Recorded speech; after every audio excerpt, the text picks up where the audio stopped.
Hey YouTube, what it do, man? Welcome back to the channel, man. Today I got something special for y'all. It's a MW3 Stay Alive class. If you find yourself needing to survive longer in them intense matches, this class is for you, man. Let's jump into it. So for your primary weapon, you want to go with the Holger 5.56. It's a dope assault rifle, man. It's got low recoil, it's got great accuracy and damage range. But with these attachments I'm about to give you, it's going to be a beast of a weapon. For your muzzle, you want to go with the Shadowstrike Suppressor. It keeps you off the minimap, and that's very important when trying to stay alive. For your Underbarrel, it's going to be the XRK Edge. It increases your strafe speed, your aim down sight speed, and your sprint to fire speed. And those are all important things if you're trying to stay alive as well. Because when you run into somebody unexpectedly, that sprint to fire speed is going to help you a lot. Now with this class, you're not going to be doing a lot of sprinting, but this is just in case, you know what I mean? A lot of these attachments are just in case. For your rear grip, you're going to go with the Morn 20. It increases your flinch resistance, your recoil control, and your gun grip control. Like I said, these attachments are just in case attachments because the flinch only works if you're a head up gunfight, and that's not what you want to do with this class. For your sight, you want to go with the MK3 Reflector. Best sight in the game. I don't care what nobody tell you.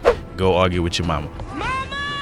And now we get to the secret weapon of this whole class setup is the JAK Signal Burst conversion kit. It's an aftermarket part, and it turns this weapon into the M8A1 from Black Ops 2, and we all know that was a beast mode gun. For my secondary, I'm going with the Reneti pistol. I just threw a suppressor and a mag on it. The Holger 5.56 isn't really a great up close weapon, so I use the Reneti to clear out buildings or to switch to when I get into a pinch, you know what I mean, instead of reloading the Holger. For Perk 1, I went with the Marksman gloves. I usually go with Scavenger, but in this case I want to put that extra flinch help on. Like I said, just in case if I get into a head-up gunfight, I want to have that flinch resistance to where they won't knock me off my target. For the second perk, I went with the Covert sneakers. We gotta be sneaky, man. We gotta be sneaky, bro. Everybody's sound whores in this game, so being able to move around the map quietly is key to staying alive as well. For my third perk, I'm going with Ghost, man, and that's self-explanatory. It keeps you off the radar. A quick tip for Ghost is when the enemy team has a UAV, you want to stay away from your teammates because some of them may not have Ghost on, and that's gonna give your position away, and that's not helping you stay alive, you dig?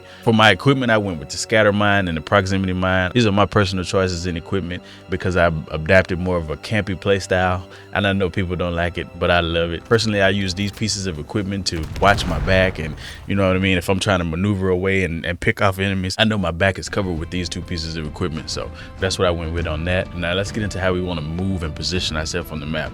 You want to pick off enemies. You don't want to take on head-to-head gunfights. You don't want to rush around the map. You want to choose your cover wisely. Like if you're behind cover, don't just run out. You know what I mean? Choose where you want to go. Pick your next cover and go there instead of just running around. You always want to know where you are on the map and like have an exit strategy for like when the enemies rush you or whatever. Or if it's more than one, you know what I'm saying? Or if you turn a corner and it's too many, have you an exit strategy. Don't just be running around, you know what I'm saying, aimlessly, because that's gonna get you killed. Pay attention to where your teammates are on the map because that's sort of like a UAV. If your teammates are over here, then you know the enemies are not over there if there's no action happening. Only engage when you're confident that you could win the gunfight, and remember, the best gunfight is one that doesn't happen. And there you have it, man. That's your MW3 Stay Alive class with the JAK Signal Burst, man.